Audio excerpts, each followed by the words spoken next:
Hey there YouTube, this is where the magic happens. This is the new and improved Wizard's Tower. 13,000 stone, 2,000 metal fragments. It takes 6 C4 to raid, it's tough, it's cheap, it has plenty of storage space, has a prison cell gate airlock, 360-degree vision and fire from the roof. This is my new favorite base. I built this base you see on the screen here on a creative server so that I can blow it up. But I've also been using this base unrustified this way. The intro footage and some other footage I have for you at the end of this video is from the real wife. It's the same base, but just so there's no confusion, the scenery will look different. Now, entering the base, you see I have this very nice prison cell gate airlock setup. This makes it very hard for people to door camp you, and also makes for a pretty decent fighting position. If you open the next door here, you can use this whole space to take cover and fire at enemies. Even if someone kills you in here, they can't get your stuff. In my experience, if you have a base where your roof and airlock gives visibility in front of your door, nobody will even try to door camp you, because they won't feel safe doing it. They'll feel exposed. Now for the inside. This base has 3 ground floor 1x1 loot rooms. Even though your loot is split up, this base has a surprisingly open and user-friendly design. Plenty of space for a solo player, but even if you're playing with a friend or two, you should be able to move around without bumping into each other too much.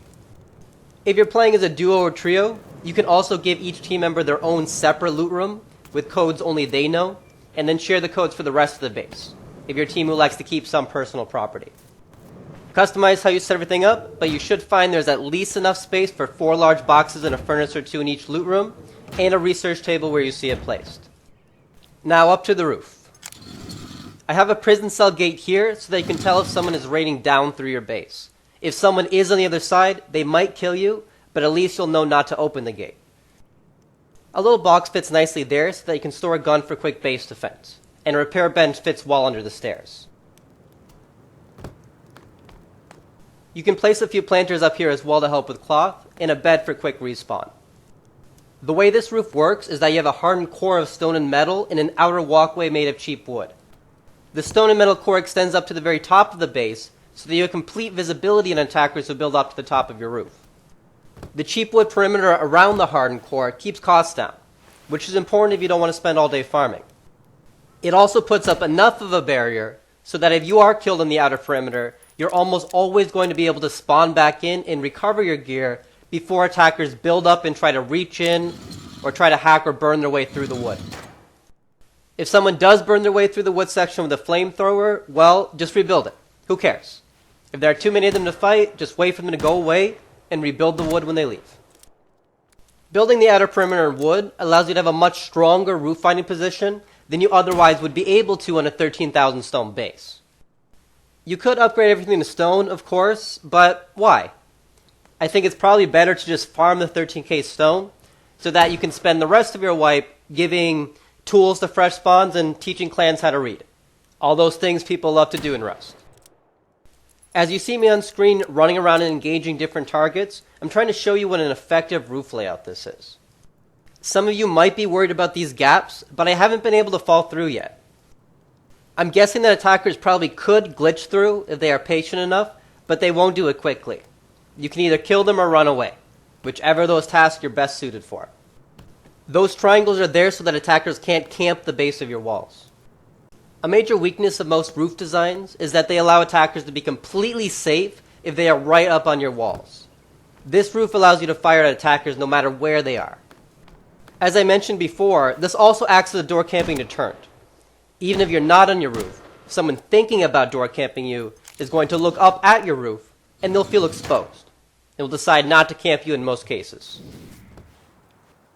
Now, I've climbed this rock nearby and I'm really not all that far away, but the roof looks confusing. There are lots of places to hide up there, and the wooden window bars obscures vision. That's really to your advantage. That's the walkthrough.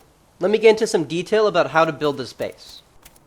This base has 2 external tool cupboards. There is no tool cupboard inside of the base itself. I'm showing you here the layout so that you can get the spacing right. The way I have the spacing here shows the minimum distance that 2 tool cupboards can be from each other. You notice that I placed a lock on the tool cupboard. That's very important.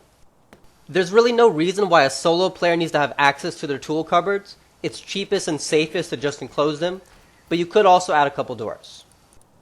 I can just despawn the key for the lock and forget about it. The recent tool cupboard change allows tool cupboards to be locked. If they are, they can't be stolen. They can only be destroyed and replaced. This means raiders will have to use 4 C4 to grief your base, which would be insane. Nobody will do that. If you're thinking about building the base, following this animation in Fortify will be your best bet, so that you get everything in the right place. You can also see the exact cost of everything broken down. If the speed of the animation is too fast, just slow the video down in the YouTube video settings. One more quick note about the external TCs. They are external to begin with because griefing is usually done by raiders as an afterthought. If they find your TC, they'll grief you. Separating the TCs from the loot forces raiders to choose to use resources to grief you, which they usually won't do. There is a trick, an easy one, but a trick nonetheless to building the roof that you need to know. You have to place the upper roof before you can place the window frames and door frames. The top of the base is a square 3x3, but the outer wooden perimeter of the base uses triangle pieces, and things don't completely line up. As you see on screen, the game will let you build like this as long as you place the top roof sections first. If I try to do it here the other way around, it just won't work. I can place the roof squares on either side, but not over the triangle section. Just place the roofs first, and you'll be golden. Now for a raid test. I've advertised the base as a 6 C4 raid. That's really simple enough. Just go through all the doors, and that's 6 C4. You could also just place 2 C4 on the sides of each loot room. Raiders might also enter the base through a wall, and then raid from the inside of the base, but it's not cheaper. You'll notice that all the doorways that are vulnerable to being picked are sheet metal. Very few Rust players are willing to pick a backwards sheet metal wall because it takes forever. So as long as those doorways are sheet metal, raiders will probably use explosives.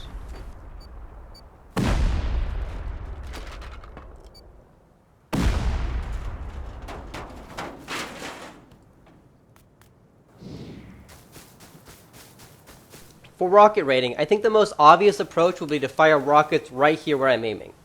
This actually isn't the cheapest way to raid the base, but I'll get to that. Going from this direction will take 10 rockets, which is actually more expensive than 6 C4. Foundation raiding would take the same number of rockets. You'll see that I'm going to use 4 rockets to get into the first loot room, 3 more to get the second. I'll then need 1 more rocket to finish off a doorway so that I can see the last loot room, and then 2 more rockets, or 1 C4, to go through the door for the last loot room. Now, the cheapest way to raid the base is actually to use 2 C4 to go through the airlock in the front of the base, and to then fire 2 rockets into the middle of the square that has 3 doors opening onto it. 2 rockets aimed there will actually destroy all 3 doors. Then you only need 1 more C4 to get the last loot room. That's 3 C4 and 2 rockets, which saves a good bit of sulfur. There's no good way to counter that though, without increasing the footprint and the cost of the base. 3 C4 and 2 rockets is also a pretty decent amount of protection for 13k stone. And only raiders who really know what they're doing are going to raid it like that. For the purposes of comparison, I'm just talking in terms of C4 and rockets. Whichever approach raiders take, they might be able to save some sulfur by finishing off weakened doors or walls with explosive ammo. That's going to be true for any base though, and so it doesn't really change the comparison that much. I hear a lot of Rust players talk about having starter bases, or players who talk about continuously adding honeycombing to bases as the way progresses, and they get the resources. But that's very much against my philosophy. I would resist the temptation to add honeycombing to this base, even if you do get the resources.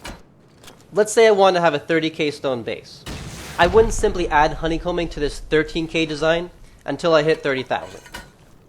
This base is designed the way it is to maximize resources for solo and small group players who want a tough, cheap base that won't take them all wipe to build. So that's the base, but I want to close the video with some footage of me using the base to swipe.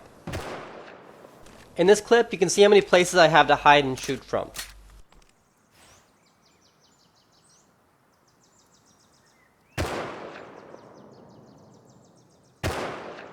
Here, a couple guys burned into the wood section and got a rifle from me, but nothing worse than that.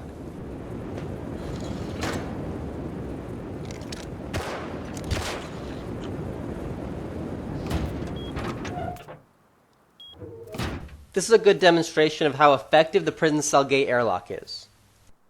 I heard footsteps, so I paused to scope things out.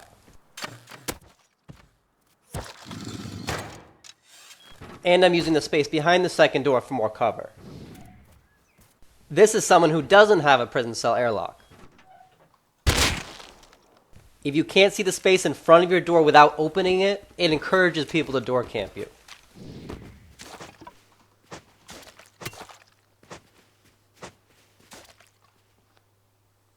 This guy killed me as I was across the water from my base.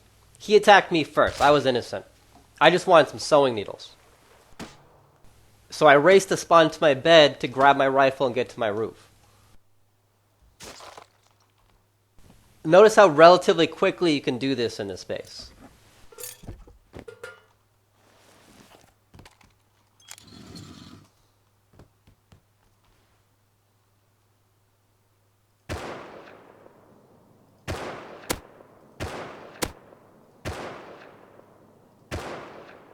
In case you can't tell because of the long range, I hit him twice, downed him, and then tried to finish him off but missed. This really highlights how important it is to have a good defensible roof. You can be farming nearby, get killed, and then respawn and kill your attacker and recover all of your items. If you shoot at people who pass by, and even if you don't, but just have a base that makes it clear that you could, you can also give your area a bad reputation. People know that they don't want to go to your part of Rust Island. That can give you some breathing space, although it could also get you raided. People don't like roof campers. Those are the clips that best highlight the design features of the Wizard's Tower, where the magic happens. I'm going to leave you with a couple bonus clips. The point of making a cheap base is so you have time to make plays.